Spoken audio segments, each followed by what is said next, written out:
വരെ ഞാൻ ഇന്ന് നിങ്ങളുമായിട്ട് സംസാരിക്കാൻ ഉദ്ദേശിക്കുന്നത് ഞങ്ങളുടെ കൂടെ തന്നെയുള്ള ടീച്ചേഴ്സിൻ്റെ അനുഭവങ്ങൾ, അവരുടെ ജീവിതത്തിലുണ്ടായ ടീച്ചിങ് ഫീൽഡിലുണ്ടായിട്ടുള്ള അവരുടെ അനുഭവങ്ങളെക്കുറിച്ചാണ് ഞാൻ നിങ്ങളുമായിട്ട് പങ്കുവയ്ക്കാൻ ആഗ്രഹിക്കുന്നത്. ഇന്ന് ആദ്യമായിട്ട് നമുക്ക് ലിസി മാമിനെയോടാണ് ഞാൻ സംസാരിക്കാൻ ഉദ്ദേശിച്ചിട്ടുള്ളത്. ഇൻഷാ അല്ലാ നമുക്ക് തുടങ്ങാം. ഞാൻ ഉണ്ടല്ലോ ഒരിക്കലും ഒരു അധ്യാപികയായിട്ട് ഇങ്ങനെ ജോലി ചെയ്യാൻ പറ്റുന്നൊന്നും വിചാരിച്ചിട്ടേ ഉണ്ടായിരുന്നില്ല. പക്ഷെ മനസ്സിൽ ഒരുപാട് ആഗ്രഹം ഉണ്ടായിരുന്നു, എനിക്കൊരു ടീച്ചറാവണം.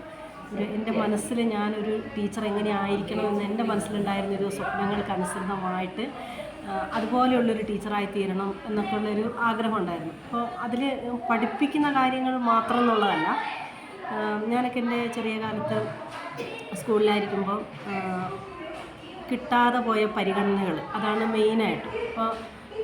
അപ്പോൾ എൻ്റെ ഫാദർ ഞാനൊരു 2ാം ക്ലാസ്സിൽ പഠിക്കുമ്പോൾ മരിച്ചുപോയി.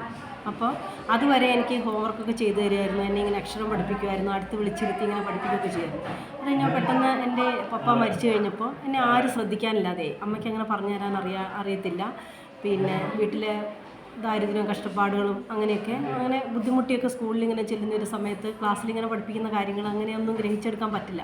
അപ്പോൾ നമ്മളിങ്ങനെ ഒരു പിന്നോക്കമായിട്ട് ഇങ്ങനെ നിന്ന ഒരവസ്ഥ. അപ്പോൾ ടീച്ചേഴ്സൊക്കെ ആണെങ്കിൽ മുൻനിരയിലിരിക്കുന്ന കുട്ടികൾ, ഏറ്റവും കൂടുതൽ ചാടി ഉത്തരം പറയുന്നവർ, കൃത്യമായിട്ട് ഹോംവർക്ക് ചെയ്യുന്നവർ, അങ്ങനെ നമ്മളെപ്പോഴും ഇങ്ങനെ പിന്തള്ളപ്പെട്ടു. അപ്പോൾ നമ്മളിങ്ങനെ എപ്പോഴും ഇങ്ങനെ കുറ്റപ്പെടുത്തിയാണ് പറയുക, ഒന്നിനും കൊള്ളില്ല, ഒന്നും പഠിക്കാതെ ഇങ്ങ് വരും, എന്നാൽ എന്തുകൊണ്ട് എങ്ങനെ ഒന്നിങ്ങനെ അടുത്തിങ്ങനെ ചേർത്ത് പിടിച്ചിരുന്നെങ്കിൽ, ഒരു പരിഗണന തന്നിട്ടുണ്ടായിരുന്നെങ്കിൽ ഒരു പക്ഷേ പഠിച്ച് നല്ല ഉയരങ്ങളിലൊക്കെ എത്താൻ പറ്റിയത്. അങ്ങനെയൊന്നും ചെയ്യാതിരുന്ന ആ ഒരു കാലത്തിൻ്റെ ആ ഒരു ഓർമ്മകൾ, അത് എൻ്റെ മനസ്സിൽ ഞാനൊരു അധ്യാപികയാവുകയാണെങ്കിൽ ഇങ്ങനെ ഏതെങ്കിലും തരത്തിൽ പ്രയാസപ്പെടുന്ന കുട്ടികളെ എൻ്റെ കണ്ണിൽ കണ്ടിട്ടുണ്ടെങ്കിൽ, അല്ലെങ്കിൽ പിന്നോട്ട് മാറി നിൽക്കുന്ന കുട്ടികളെ, എന്തെങ്കിലും കുറവുകളൊക്കെ ഉള്ള കുട്ടികളെ ചേർത്ത് പിടിക്കാമായിരുന്നു.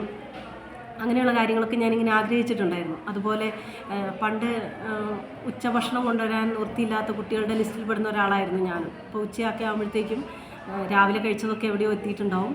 അങ്ങനെ ഉച്ചയ്ക്ക് വിശന്ന് തളർന്ന് ഇങ്ങനെ ഇരിക്കുന്ന ആ ഒരു സമയത്ത് എല്ലാവരും ഇങ്ങനെ ചോറ്റുപാത്രമൊക്കെ തുറക്കുമ്പോൾ അതിൽ നിന്ന് വരുന്ന നല്ല സ്മെല്ലുകളൊക്കെ നമ്മൾ വയറിങ്ങനെ കത്തിക്കാളും. അപ്പോൾ ടീച്ചേഴ്സ് എല്ലാവരും തന്നെ സ്റ്റാഫ് റൂമിലിരുന്ന് അവരുടേതായ ഫുഡൊക്കെ കഴിച്ച് വർത്താനങ്ങളൊക്കെ പറഞ്ഞിരിക്കുന്നതൊക്കെ ദൂരെ നിന്ന് ഇങ്ങനെ നോക്കിക്കാണും. അപ്പോൾ വയറ് കത്തി ഇങ്ങനെ ഇരിക്കുമ്പോൾ ആരും കാണാതെ എനിക്ക് ഭക്ഷണം ഇല്ല എന്ന് പറയുന്നതൊക്കെ ഒരു നാണക്കേടായിരുന്നു. മറ്റു കുട്ടികളൊക്കെ കളിയാക്കും, അങ്ങനത്തെ ഒക്കെ ഒരു അവസ്ഥയാണ്. അപ്പോൾ ടീച്ചേഴ്സ് ആണെങ്കിലും ചോദിക്കില്ല, ഇന്ന് ആരെങ്കിലും ഇവിടെ ഭക്ഷണം കൊണ്ടുവരാത്തവരുണ്ടോ, അല്ലെങ്കിൽ കൊണ്ടുവരാത്തവരുണ്ടെങ്കിൽ അവർക്ക് ഷെയർ ചെയ്ത് കൊടുക്കുക, അങ്ങനത്തെ ഒരു പരിഗണനകളൊന്നും ഉണ്ടായിരുന്നില്ല. അപ്പോൾ മിക്കവാറും ഞാൻ എല്ലാ ദിവസങ്ങളിലെന്ന് പറയാം ഞാൻ പട്ടിണിയായിരുന്നു. അപ്പോൾ അന്നേരമൊക്കെ ഞാനിങ്ങനെ ആഗ്രഹിച്ചിട്ടുണ്ട് ടീച്ചേഴ്സ് ഇങ്ങനെ ആയിരുന്നെങ്കിലെന്ന്. അതുകൊണ്ട് തന്നെ ഞാൻ സ്കൂളിൽ ജോലി ചെയ്യാൻ വേണ്ടി ആരംഭിച്ചപ്പോൾ തുടങ്ങിയിട്ട് എൻ്റെ ചുറ്റുവട്ടത്ത് എൻ്റെ കൺമുൻപിൽ കാണുന്ന ഏതൊരു കുഞ്ഞിനെയും എന്തിനാണ് ആ കുഞ്ഞിൻ്റെ മുഖം വാടിയിരിക്കുന്നതെന്ന് ചോദിക്കാനായിട്ട് ഞാൻ ശ്രമിക്കാറുണ്ട്.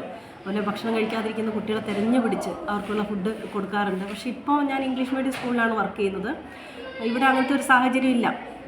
ഗവൺമെൻറ് സ്കൂളിൽ ഡെയിലി വേജൊക്കെ ആയി പോയ സമയത്താണ് എനിക്ക് അങ്ങനെയുള്ള കുട്ടികളെയൊക്കെ കാണാൻ പറ്റിയിട്ടുള്ളത്. അപ്പം ഉച്ചഭക്ഷണം ഇല്ലാതിരുന്നൊരു സമയമൊക്കെ ഉണ്ടായിരുന്നു. ആ സമയത്ത് കഴിക്കാത്ത കുട്ടികളെ എന്നാലാവുമ്പോൾ സഹായിക്കാൻ ഞാൻ പരമാവധി ശ്രമിച്ചിട്ടുണ്ട്. അവർക്കൊരു ചിരി, അവരെ ഒരു ചേർത്ത് പിടിക്കൽ, ആ കുട്ടികളൊക്കെ ഇപ്പോഴും എവിടെന്നെങ്കിലുമൊക്കെ വെച്ച് കാണുമ്പോൾ ടീച്ചറെ എന്ന് വിളിച്ചിട്ട് ഓടി വരാറുണ്ട്. അതാണ് എനിക്ക് എൻ്റെ ജീവിതത്തിൽ കിട്ടുന്ന ഏറ്റവും വലിയൊരു സന്തോഷം. ഇന്ന് ദൈവകൃപയാൽ ഞാൻ ആ ഒരു അവസ്ഥകളെയൊക്കെ തരണം ചെയ്ത് ഇങ്ങനെ ഒരു ടീച്ചറായിട്ട് ആയിരിക്കുന്നത് എൻ്റെ മനസ്സിലെ ആ ആഗ്രഹം ദൈവം കണ്ടതുകൊണ്ടാണ്.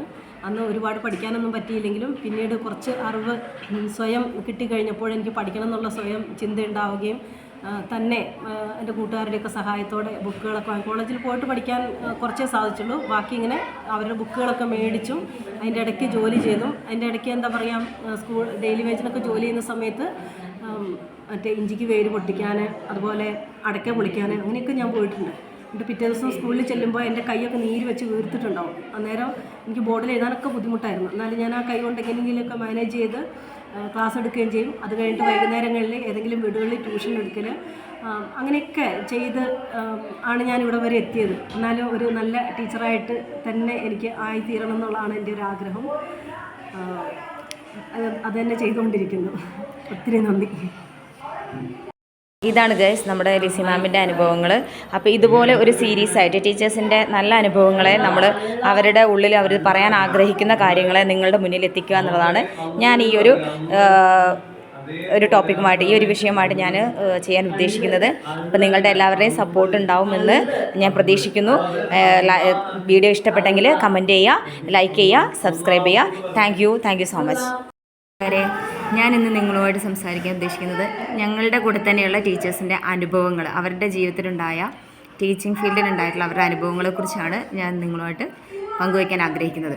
ഇന്ന് ആദ്യമായിട്ട് നമുക്ക് ലിസി മാമിനെയോടാണ് ഞാൻ സംസാരിക്കാൻ ഉദ്ദേശിച്ചിട്ടുള്ളത്. ഇൻഷാ അല്ലാഹ് നമുക്ക് തുടങ്ങാം. ഞാൻ ഉണ്ടല്ലോ ഒരിക്കലും ഒരു അധ്യാപികയായിട്ട് ഇങ്ങനെ ജോലി ചെയ്യാൻ പറ്റുന്നൊന്നും വിചാരിച്ചിട്ടേ ഉണ്ടായിരുന്നില്ല. പക്ഷെ മനസ്സിൽ ഒരുപാട് ആഗ്രഹം ഉണ്ടായിരുന്നു, എനിക്കൊരു ടീച്ചറാവണം. എൻ്റെ മനസ്സിൽ ഞാനൊരു ടീച്ചർ എങ്ങനെ ആയിരിക്കണമെന്ന് എൻ്റെ മനസ്സിലുണ്ടായിരുന്നൊരു സ്വപ്നങ്ങൾക്ക് അനുസൃതമായിട്ട് അതുപോലെയുള്ളൊരു ടീച്ചറായി തീരണം എന്നൊക്കെ ഉള്ളൊരു ആഗ്രഹം ഉണ്ടായിരുന്നു. അപ്പോൾ അതിൽ പഠിപ്പിക്കുന്ന കാര്യങ്ങൾ മാത്രം എന്നുള്ളതല്ല. ഞാനൊക്കെ എൻ്റെ ചെറിയ കാലത്ത് സ്കൂളിലായിരിക്കുമ്പോൾ കിട്ടാതെ പോയ പരിഗണനകൾ, അതാണ് മെയിനായിട്ട്.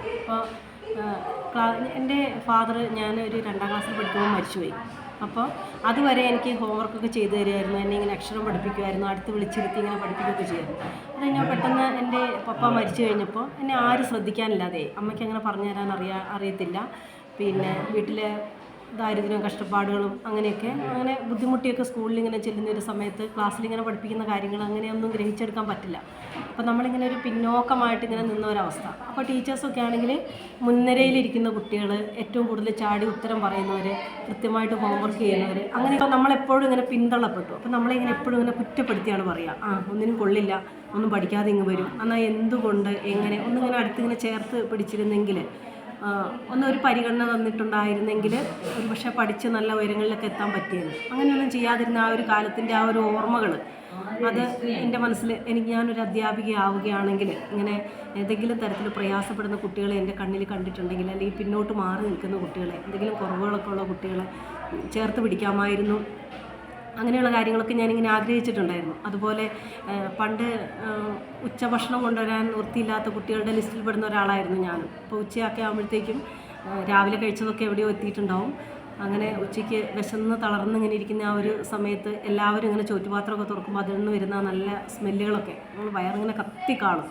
അപ്പോൾ ടീച്ചേഴ്സ് എല്ലാവരും തന്നെ സ്റ്റാഫ് റൂമിലിരുന്ന് അവരുടേതായ ഫുഡൊക്കെ കഴിച്ച് വർത്താനങ്ങളൊക്കെ പറഞ്ഞിരിക്കുന്നതൊക്കെ ദൂരെ നിന്ന് ഇങ്ങനെ നോക്കിക്കാണും. അപ്പോൾ വയറ് കത്തി ഇങ്ങനെ ഇരിക്കുമ്പോൾ ആരും കാണാതെ എനിക്ക് ഭക്ഷണം ഇല്ല എന്ന് പറയുന്നതൊക്കെ ഒരു നാണക്കേടായിരുന്നു. മറ്റു കുട്ടികളൊക്കെ കളിയാക്കും, അങ്ങനത്തെ ഒക്കെ ഒരു അവസ്ഥയാണ്. അപ്പോൾ ടീച്ചേഴ്സ് ആണെങ്കിലും ചോദിക്കില്ല, ആരെങ്കിലും ഇവിടെ ഭക്ഷണം കൊണ്ടുവരാത്തവരുണ്ടോ, അല്ലെങ്കിൽ കൊണ്ടുവരാത്തവരുണ്ടെങ്കിൽ അവർക്ക് ഷെയർ ചെയ്ത് കൊടുക്കുക, അങ്ങനത്തെ ഒരു പരിഗണനകളൊന്നും ഉണ്ടായിരുന്നില്ല. അപ്പോൾ മിക്കവാറും ഞാൻ എല്ലാ ദിവസങ്ങളിലെന്ന് പറയാം ഞാൻ പട്ടിണിയായിരുന്നു.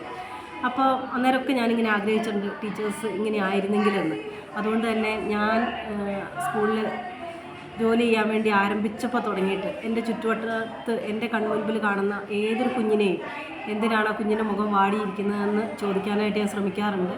അതുപോലെ ഭക്ഷണം കഴിക്കാതിരിക്കുന്ന കുട്ടികളെ തിരഞ്ഞു പിടിച്ച് അവർക്കുള്ള ഫുഡ് കൊടുക്കാറുണ്ട്. പക്ഷേ ഇപ്പോൾ ഞാൻ ഇംഗ്ലീഷ് മീഡിയം സ്കൂളിലാണ് വർക്ക് ചെയ്യുന്നത്. ഇവിടെ അങ്ങനത്തെ ഒരു സാഹചര്യം ഇല്ല. ഗവൺമെൻറ് സ്കൂളിൽ ഡെയിലി വേജൊക്കെ ആയി പോയ സമയത്താണ് എനിക്ക് അങ്ങനെയുള്ള കുട്ടികളെയൊക്കെ കാണാൻ പറ്റിയിട്ടുള്ളത്. അപ്പം ഉച്ചഭക്ഷണം ഇല്ലാതിരുന്നൊരു സമയമൊക്കെ ഉണ്ടായിരുന്നു. ആ സമയത്ത് കഴിക്കാത്ത കുട്ടികളെ എന്നാലാകുമ്പോൾ സഹായിക്കാൻ ഞാൻ പരമാവധി ശ്രമിച്ചിട്ടുണ്ട്. അവർക്കൊരു ചിരി, അവരെ ഒരു ചേർത്ത് പിടിക്കൽ, ആ കുട്ടികളൊക്കെ ഇപ്പോഴും എവിടെന്നെങ്കിലുമൊക്കെ വെച്ച് കാണുമ്പോൾ ടീച്ചറെ എന്ന് വിളിച്ചിട്ട് ഓടി വരാറുണ്ട്. അതാണ് എനിക്ക് എൻ്റെ ജീവിതത്തിൽ കിട്ടുന്ന ഏറ്റവും വലിയൊരു സന്തോഷം. ഇന്ന് ദൈവകൃപയാൽ ഞാൻ ആ ഒരു അവസ്ഥകളെയൊക്കെ തരണം ചെയ്ത് ഇങ്ങനെ ഒരു ടീച്ചറായിട്ട് ആയിരിക്കുന്നത് എൻ്റെ മനസ്സിലെ ആ ആഗ്രഹം ദൈവം കണ്ടതുകൊണ്ടാണ്. അന്ന് ഒരുപാട് പഠിക്കാനൊന്നും പറ്റിയില്ലെങ്കിലും പിന്നീട് കുറച്ച് അറിവ് സ്വയം കിട്ടിക്കഴിഞ്ഞപ്പോൾ എനിക്ക് പഠിക്കണം എന്നുള്ള സ്വയം ചിന്തയുണ്ടാവുകയും തന്നെ എൻ്റെ കൂട്ടുകാരുടെയൊക്കെ സഹായത്തോടെ ബുക്കുകളൊക്കെ കോളേജിൽ പോയിട്ട് പഠിക്കാൻ കുറച്ചേ സാധിച്ചുള്ളൂ. ബാക്കി ഇങ്ങനെ അവരുടെ ബുക്കുകളൊക്കെ മേടിച്ചും അതിൻ്റെ ഇടയ്ക്ക് ജോലി ചെയ്തും, അതിൻ്റെ ഇടയ്ക്ക് എന്താ പറയുക, സ്കൂൾ ഡെയിലി വേജിനൊക്കെ ജോലി ചെയ്യുന്ന സമയത്ത് മറ്റേ ഇഞ്ചിക്ക് വേര് പൊട്ടിക്കാൻ, അതുപോലെ അടയ്ക്ക പൊളിക്കാൻ, അങ്ങനെയൊക്കെ ഞാൻ പോയിട്ടുണ്ട്. എന്നിട്ട് പിറ്റേ ദിവസം സ്കൂളിൽ ചെല്ലുമ്പോൾ എൻ്റെ കൈയൊക്കെ നീര് വെച്ച് വീർത്തിട്ടുണ്ടാവും. അന്നേരം എനിക്ക് ബോർഡിൽ എഴുതാനൊക്കെ ബുദ്ധിമുട്ടായിരുന്നു. എന്നാലും ഞാൻ ആ കൈ കൊണ്ട് എങ്ങനെയെങ്കിലുമൊക്കെ മാനേജ് ചെയ്ത് ക്ലാസ് എടുക്കുകയും ചെയ്യും. അത് കഴിഞ്ഞിട്ട് വൈകുന്നേരങ്ങളിൽ ഏതെങ്കിലും വീടുകളിൽ ട്യൂഷൻ എടുക്കൽ, അങ്ങനെയൊക്കെ ചെയ്ത് ആണ് ഞാൻ ഇവിടെ വരെ എത്തിയത്. എന്നാലും ഒരു നല്ല ടീച്ചറായിട്ട് തന്നെ എനിക്ക് ആയിത്തീരണം എന്നുള്ളതാണ് എൻ്റെ ഒരു ആഗ്രഹം. അത് തന്നെ ചെയ്തുകൊണ്ടിരിക്കുന്നു. ഒത്തിരി നന്ദി. ഇതാണ് ഗൈസ് നമ്മുടെ ലിസി മാമിൻ്റെ അനുഭവങ്ങൾ. അപ്പോൾ ഇതുപോലെ ഒരു സീരീസ് ആയിട്ട് ടീച്ചേഴ്സിൻ്റെ നല്ല അനുഭവങ്ങളെ നമ്മൾ അവരുടെ ഉള്ളിൽ അവർ പറയാൻ ആഗ്രഹിക്കുന്ന കാര്യങ്ങളെ നിങ്ങളുടെ മുന്നിൽ എത്തിക്കുക എന്നുള്ളതാണ് ഞാൻ ഈ ഒരു ടോപ്പിക്കുമായിട്ട് ഈ ഒരു വിഷയമായിട്ട് ഞാൻ ചെയ്യാൻ ഉദ്ദേശിക്കുന്നത്. അപ്പോൾ നിങ്ങളുടെ എല്ലാവരുടെയും സപ്പോർട്ട് ഉണ്ടാവുമെന്ന് ഞാൻ പ്രതീക്ഷിക്കുന്നു. വീഡിയോ ഇഷ്ടപ്പെട്ടെങ്കിൽ കമൻറ്റ് ചെയ്യുക, ലൈക്ക് ചെയ്യുക, സബ്സ്ക്രൈബ് ചെയ്യുക. Thank you so much.